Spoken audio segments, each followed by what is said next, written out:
Hello student, good morning to everyone and once again welcome to class 11 accountancy. But our chapter is going on trial balance. In our previous lectures we have solved some numerical question और आज जो सबसे important numerical question number है वो question number 1 है. हम उसके बारे में बेटा डिस्कस करेंगे. हमने बाकी क्वेश्चन सॉल्व कर लिए थे numerical number third and then third A second clear second and third A. But अभी हमने न्यूमेरिकल नंबर फर्स्ट को नहीं सॉल्व किया. तो देखो बेटा इस क्वेश्चन को हम किस तरीके से सॉल्व करेंगे. सबसे पहली बात, ये जो क्वेश्चन है it is given in the format of ledger. ये हमारे लेजर अकाउंट है. Cash book, it is a cash book and rest capital account and rest purchase account, purchase return account and some other account like a sales account, sales return account, Mukesh account, Navdeep account and then Omkareshwar account, rent account etcetera. तो बेटा अगर हमारा question इस format में आता है तो हम with the help of this format given format how we will prepare trial balance आज हम ये सीखेंगे. सबको मैंने बताया था trial balance it is a prepare to check the arithmetical accuracy of the ledger account and it include the balance of the ledger, the balance of the debit and credit of ledger account. यानी कि ledger account के either debit का balance हो या credit का balance हो. तो अगर आपका क्वेश्चन इस फॉर्मेट में ना गिवन होकर ये जो आपके पास अमाउंट गिवन है बेटा ये लेजर के बैलेंस गिवन है डायरेक्टली, ठीक है. लेकिन अगर आपके क्वेश्चंस में लेजर ही एक्चुअल में गिवन हो तो कौन सी अमाउंट आपको अपने ट्रायल बैलेंस में लेनी है, कौन सी नहीं. तो बेटा मैंने आपको प्रीवियस लेक्चर्स में समझाया था कि जो भी लेजर हम बना रहे हैं, जो भी ट्रायल बैलेंस बना रहे हैं वो हम बना रहे हैं बैलेंसिंग मेथड से. That's mean we have to write the balance of ledger account. सबसे पहले हम बात करते हैं देखो किस तरीके से हम बनाएंगे. First of all we will draw our format, clear, format of trial balance and see it is a cash book where we are preparing cash book. No need to prepare cash account. जो cash book है वो cash account के ही work को fulfil करता है. अब बेटा हमने देखा कैश बुक हमारी एसेट्स है. अगर हम रूल के अकॉर्डिंग जाना चाहें तो हमें सिर्फ हमने देखा कैश बुक ये हमारी एसेट्स है और एसेट्स का बैलेंस क्या होगा, डेबिट. लेकिन अगर आपके पास फिर भी आपको लेजर फॉर्मेट से समझना तो किस तरीके से आप लिखोगे. देखो बेटा कैश बुक है, कैश बुक का हमने बैलेंस बीडी को, आपको हमेशा किसको चेक करना है, बैलेंस बीडी को ही चेक करना, ओपनिंग बैलेंस को. और बाय चांस अगर आप क्लोजिंग बैलेंस को चेक कर रहे हो तो अगर क्लोजिंग बैलेंस क्रेडिट में है तो आप ट्रायल बैलेंस के डेबिट में लिखोगे. समझना ध्यान से, अगर क्लोजिंग बैलेंस क्रेडिट में है तो आप ट्रायल बैलेंस के डेबिट में लिखोगे. या फिर आप ये समझ लो अगर ओपनिंग बैलेंस आप चेक कर रहे हो तो बेटर है आप ओपनिंग बैलेंस से ही अपने क्वेश्चंस को सॉल्व करेंगे. अगर आप ओपनिंग बैलेंस को चेक कर रहे हो, बैलेंस बीडी कैसे पहचानोगे, balance BD. Then opening balance अगर डेबिट में है तो ट्रायल बैलेंस के आप डेबिट में लिखोगे. ओपनिंग बैलेंस अगर क्रेडिट में है then you will write credit side of trial balance. तो देखो बेटा हम वापस से चेक करते हैं कैश बुक का बैलेंस हमारा किस में है, opening balance cash and bank both column का हमारा डेबिट है. सो हम किस में लिखेंगे, debit side of trial balance. Capital account, capital account को ओपनिंग बैलेंस किस तरफ है बेटा, credit side. So we will write in credit side. और रूल के अकॉर्डिंग भी कैपिटल अकाउंट किस तरफ आता है, क्रेडिट में. परचेज कोई बैलेंसिंग ही नहीं हम करते हैं. अब यहाँ पर आप कैसे लिखोगे परचेज की, तो हमने आपको समझाया था बैलेंस नहीं करेंगे. तो हम क्या करेंगे, जिस साइड का भी टोटल होगा ज्यादा होगा उस साइड के टोटल को हम लिखेंगे. बेटा जो साइड डेबिट में अगर टोटल है तो आपका बैलेंस डेबिट का ही आएगा और क्रेडिट का टोटल ज्यादा है तो बैलेंस आपका क्रेडिट में ही आएगा. तो हमने देखा परचेज अकाउंट के क्रेडिट में कुछ है नहीं और जो भी टोटल होगा उसको आप डेबिट में लिखोगे बिकॉज टोटल किस तरफ आ रहा है बेटा, डेबिट साइड में. Purchase return credit side, so you will write in credit side. Next sales account. Sales account again nominal account के हमने आपको समझाया था बैलेंसिंग नहीं करते हैं. तो आप देखिए सेल्स अकाउंट का बैलेंस हमेशा क्रेडिट होगा तो जो भी टोटल होगा टोटल आप कर लेंगे and then you will write on credit side.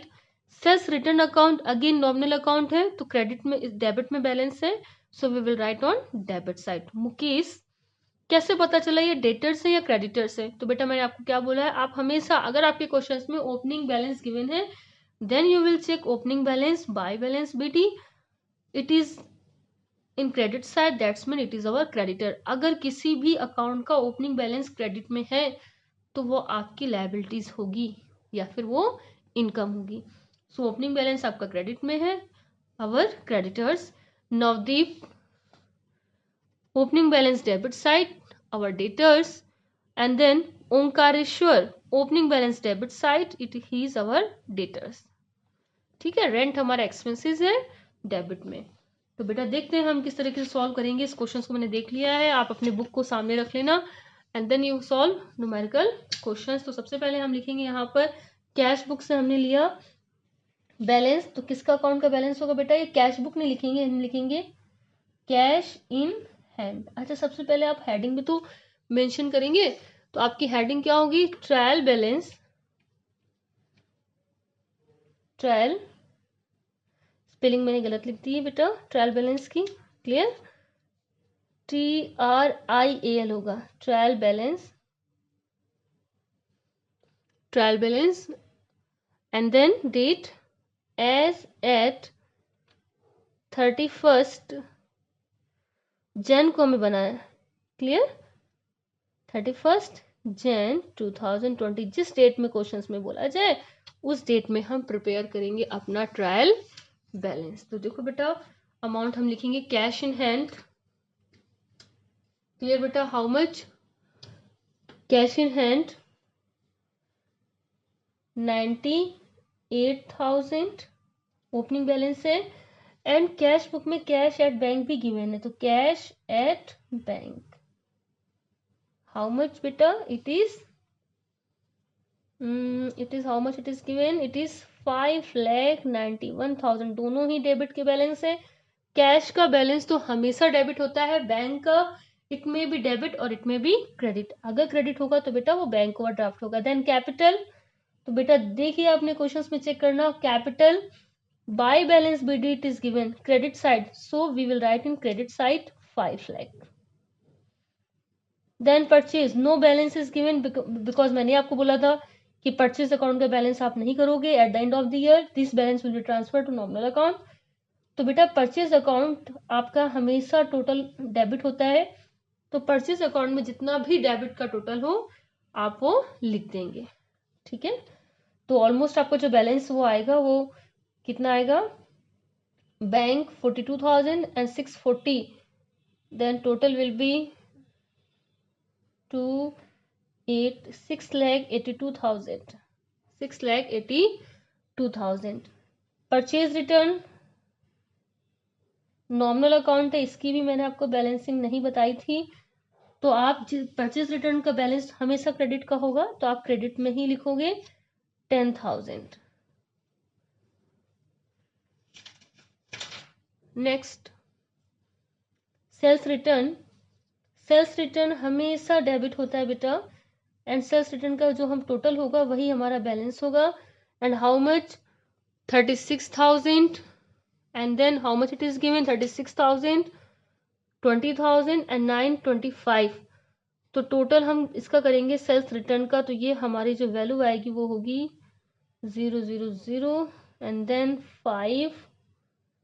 1, ठीक है, 5 और 6 11 एंड देन 3 3 6 2 8 9,81,000। आप टोटल एक बार चेक कर लेना कितनी अमाउंट आ रही है।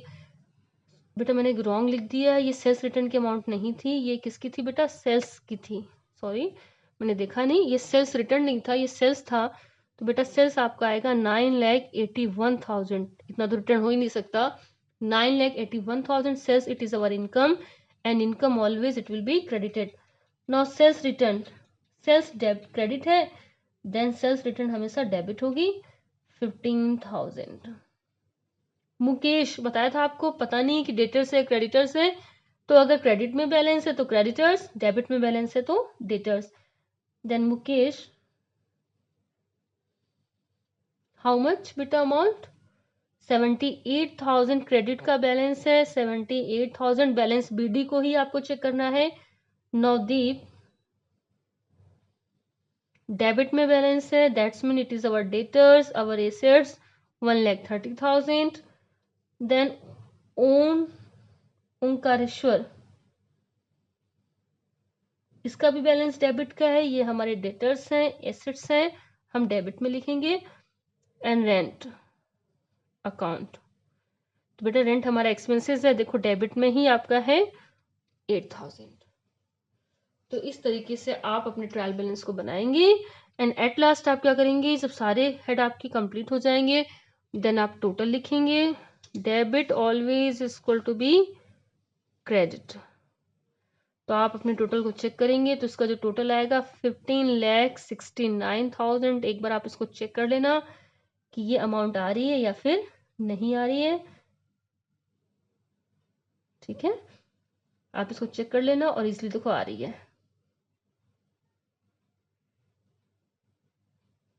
आराम से आ रहा है, फिर भी आप इसको एक बार चेक कर लेना। 15,69,000। हमेशा डेबिट क्रेडिट के टोटल को चेक करना। अगर आपने एक को देखकर दूसरा लिख दिया तो आप मिस्टेक कभी भी रिकॉग्नाइज पकड़ नहीं पाएंगे, आपको पता नहीं चलेगा आपकी एरर है या फिर नहीं है। तो ये न्यूमेरिकल नंबर फर्स्ट मैंने आपको कंप्लीट करवा दिया। मुझे लग रहा था कि आपको फर्स्ट क्वेश्चंस में प्रॉब्लम आ रही होगी, किस तरीके से क्वेश्चन ये सॉल्व होगा। एक और क्वेश्चन हम सॉल्व कर लेते हैं अपनी बुक का, तो ज़्यादा बेटर तरीके से आपको समझ में आ जाएगा। Numerical number third B and numerical number next कौन सा था आपको, फोर्थ मैंने गिवन दिया था आपको होमवर्क में। चलो सबसे पहले हम फॉर्मेट ड्रॉ कर लेते हैं, format of trial balance. D आपका जो फॉर्मेट है particular, clear, and then LF and then debit amount, sorry debit amount नहीं, debit balance and then credit balance. ये आपकी कॉलम है। फॉर्मेट आप हमेशा ड्रॉ करेंगे फॉर्मेट प्रॉपर तरीके से। First of all you will right here trial balance. अब हमने क्वेश्चन तो डिसाइड नहीं किया हमें कौन सा करना है, तो चलो वो हम डिसाइड करते हैं। एक बार फॉर्मूला हम कंप्लीट कर लेते हैं। Format name of account, LF debit balance and then credit balance. बेटा अगर आपको इसके पहले वाले चैप्टर सब्सिडरी बुक्स के किसी भी न्यूमेरिकल क्वेश्चन में डाउट हो तो आप मुझे मेंशन कर देना कमेंट बॉक्स में, मैं उस क्वेश्चन को सॉल्व कर दूंगी, या फिर आप मुझे मैसेज भी कर सकते हो, कॉल कर सकते हो, तो मैं उसका एक सेपरेट वीडियो बनाकर डाल दूंगी आपको या एक्सप्लेन कर दूंगी। तो प्लीज आप मुझे इन्फॉर्म करना कि कौन सा क्वेश्चन आपने सॉल्व किया है और किस क्वेश्चन में आपको प्रॉब्लम आ रही है। तो बेटा हम न्यूमेरिकल नंबर हम 6th करते हैं। देखो क्या गिवन है हमारे न्यूमेरिकल नंबर 6th में, है ना। फिर एक आप जो को होमवर्क में दिया था न्यूमेरिकल नंबर 4th, उसको भी हम सॉल्व कर लेंगे ताकि आपके डाउट्स कंप्लीट हो जाए। और आई थिंक 8th 9th बहुत ईजिली आप कर लोगे। न्यूमेरिकल नंबर 7th के लिए बिल्कुल भी परेशान होने की जरूरत नहीं है, ये बहुत कोई भी इंपॉर्टेंट क्वेश्चन नहीं है, एग्जाम में आता नहीं इस तरह का कोई भी क्वेश्चन, फिर भी मैं आपको करवा दूंगी न्यूमेरिकल नंबर 7th किस तरीके से सॉल्व होगा। The following trial balance has been prepared by an inexperienced accountant. Record it in correct format. एक जो अनएक्सपीरियंस्ड मतलब अनट्रेंड अकाउंटेंट था, उसने फॉर्मेट बनाया है ट्रायल बैलेंस का और उसने बहुत सारी मिस्टेक कमिट की है, तो हमें इसको करेक्ट करना है। तो ठीक है, हम उन्हें क्वेश्चंस को पढ़ लेते हैं। और हमें पता है कि assets and expenses will be debited, liabilities income and capital will be credited. Land and building yes right है, डेबिट हो रहा है। Plant and machinery right, debit. Wages right. Discount allowed, बेटा ये मिस्टेक है, डिस्काउंट अलाउड आपका credit में किया है जबकि ये आपका एक्सपेंसेस है, तो ये डेबिट में आएगा। डिस्काउंट रिसीव्ड ये मिस्टेक है आपकी, ये आपकी क्रेडिट में आएगी। आई थिंक इस क्वेश्चन को शायद हम पहले कर चुके हैं सॉल्व, मुझे लग रहा है। चलो 2 मिनट में रिवाइज कर लेते, फिर कोई और क्वेश्चन सॉल्व कर लेंगे। सेल्स आपका, फिर देन डिस्काउंट रिसीव्ड हो गया। परचेज आपका देखो बेटा डेबिट है, राइट है, सेल्स राइट है। Return inward, sales return wrong है, डेबिट में आएगा। रिटर्न आउटवर्ड ये आपका क्रेडिट में आएगा, रिटर्न आउटवर्ड क्रेडिट में आएगा। ओपनिंग स्टॉक राइट है, डेटर्स राइट है, क्रेडिटर्स राइट है। Carriage on sale wrong, carriage expenses है, debit. Carriage on purchase right, insurance right, journal expenses right है आपके। कैश इन हैंड बिल्कुल सही है। बैंक ओवरड्राफ्ट रॉन्ग है, लाइबिलिटीज है, डेबिट क्रेडिट में आएगी। कैपिटल राइट है, ड्राइंग रॉन्ग है। कैपिटल और ड्राइंग एक साइड कभी नहीं आएंगे, अगर कैपिटल क्रेडिट है तो ड्राइंग हमेशा डेबिट होगा। तो आप इस तरीके से क्वेश्चंस को कर लेंगे। मेरे ख्याल से मैंने इस क्वेश्चंस को पहले करवा दिया है, तो बेटर है मैं कोई दूसरा न्यूमेरिकल्स करवा देती हूँ। न्यूमेरिकल नंबर 4th ज्यादा आसान रहेगा आपके लिए। इस क्वेश्चंस को हम अपने प्रीवियस लेक्चर्स में डिस्कस कर चुके हैं। देखो एक बार फटाफट पढ़ लो न्यूमेरिकल नंबर 4 क्या है हमारे क्वेश्चंस में। आई होप आपको दिख रहा होगा, है ना। Sundry debtors following balance are extracted from the book of Ravindra Associate at 31st March 2017. Debtors 4,10,000.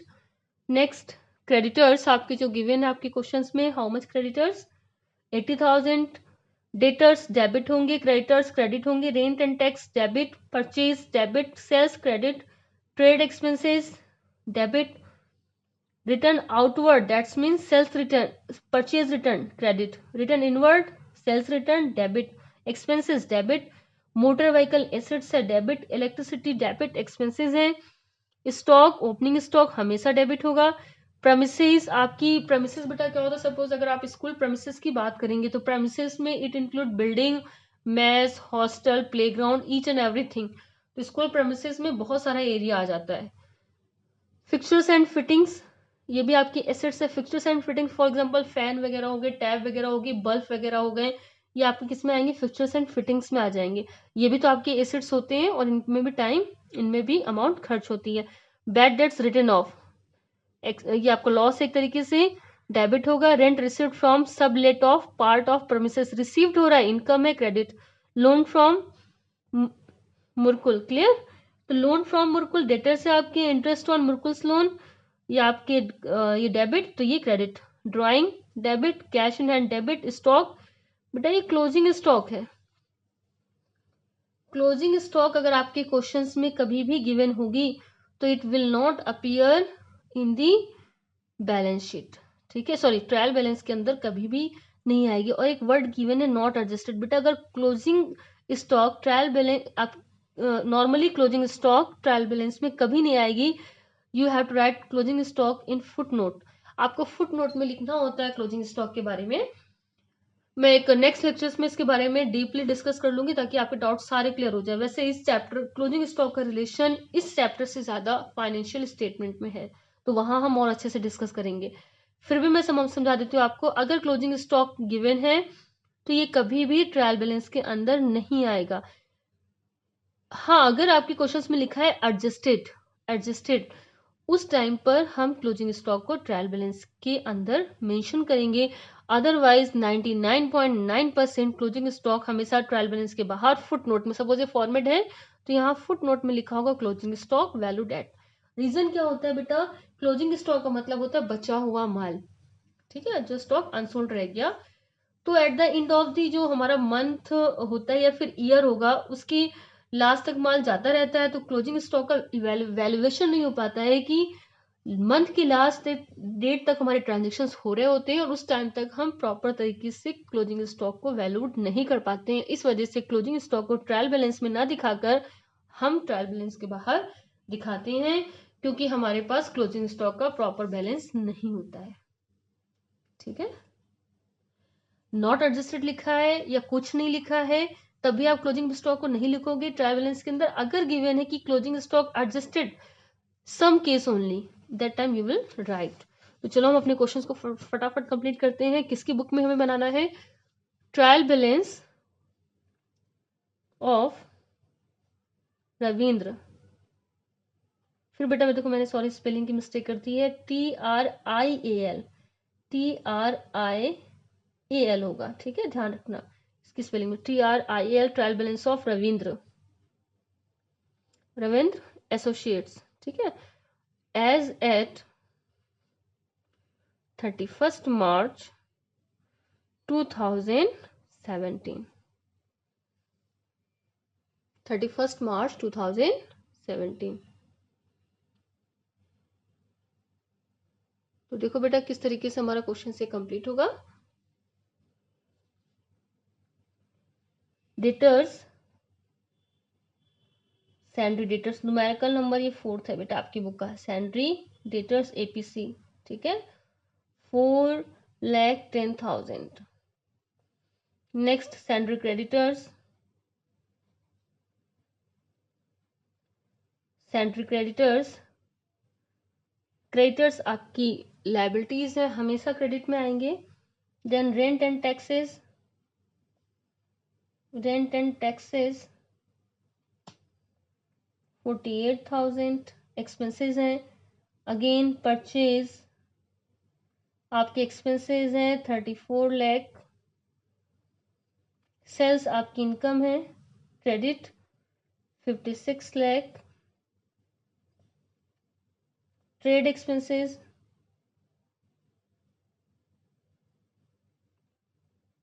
12,000। Then return outward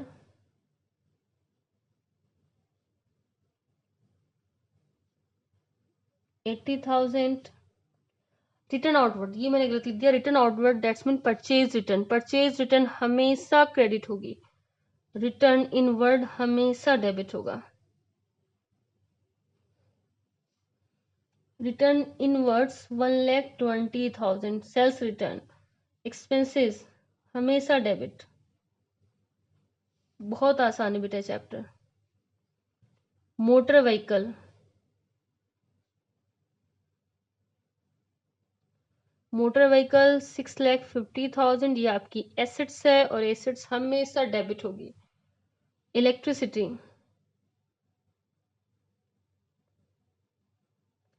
electricity 25,000 बेटा, 25,000 एक्सपेंसेस है हमेशा डेबिट होगा। नेक्स्ट स्टॉक बेटा, स्टॉक ओपनिंग स्टॉक है हमेशा डेबिट होगा 2,30,000 because it is a part of cost of goods sold. ये हमारी कॉस्ट का पार्ट होता है। Premises it include buildings and campus area पूरा, तो ये आपकी एसेट्स है। फिक्चर्स एंड फिटिंग आपकी एसेट्स है। 3,10,000 clear. Bad debits written off ये आपके लॉस है। मैंने जर्नल एंट्री के चैप्टर में आपको समझाया था, आप इसको हमेशा डेबिट करोगे। रेंट रिसीव्ड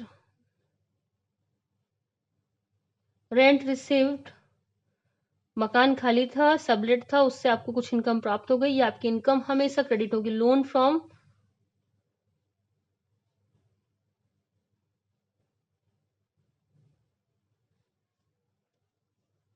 फ्रॉम मुकुल बेटा हमने लिया है, ये दिया नहीं है, ठीक है। Loan from Mukul that's mean हमने लोन मुकुल को दिया नहीं है, मुकुल से लिया हुआ है। अगर लिया है तो ये हमारी लाइबिलिटीज है। मैंने शायद आपको एसेट्स बोल दिया था, हमने अगर लोन लिया है तो ये हमारी लाइबिलिटीज है और लाइबिलिटीज हमारी हमेशा क्रेडिट होगी। और अगर हमने दिया है तो हमारी एसेट्स है। एंड लाइबिलिटी पर इंटरेस्ट आपकी क्या होता है? Interest on loan. जो आपने लोन लाइबिलिटी मुकुल लोन पर जो आप इंटरेस्ट दे रहे हो वो आपका एक्सपेंसेस है एंड एक्सपेंसेस हमेशा डेबिट होगा। एक्सपेंसेस हमेशा डेबिट ही होगा।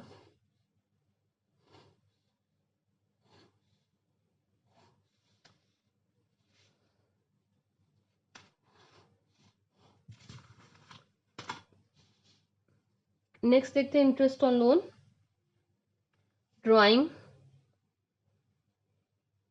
ड्राइंग हमेशा डेबिट होगी 40,000 क्लियर बेटा। And next cash in hand आपकी एसेट्स है। Cash in hand how much? 75,000।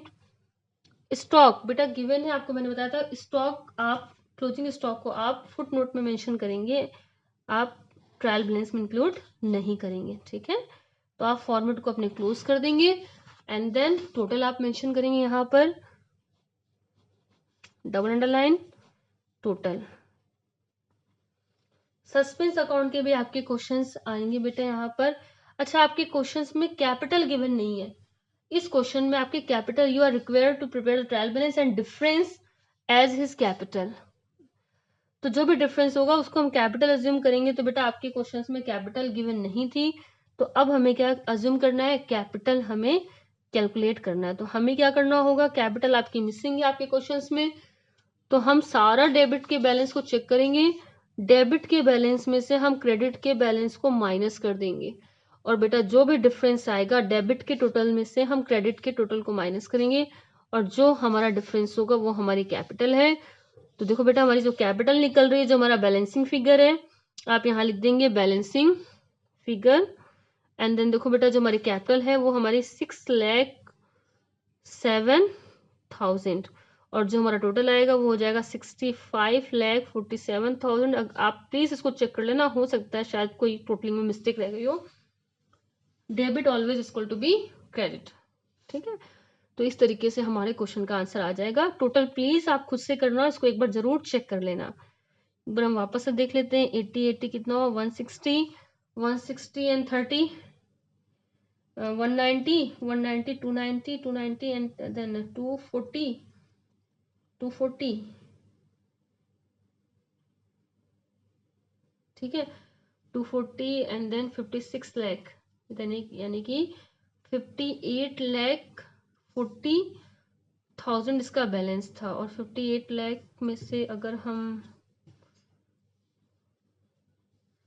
Count करके टोटलिंग करके देख लीजिए, 58 लाख और 40,000 में अगर हम 6,07,000 अगर हम ऐड करें तो 7 4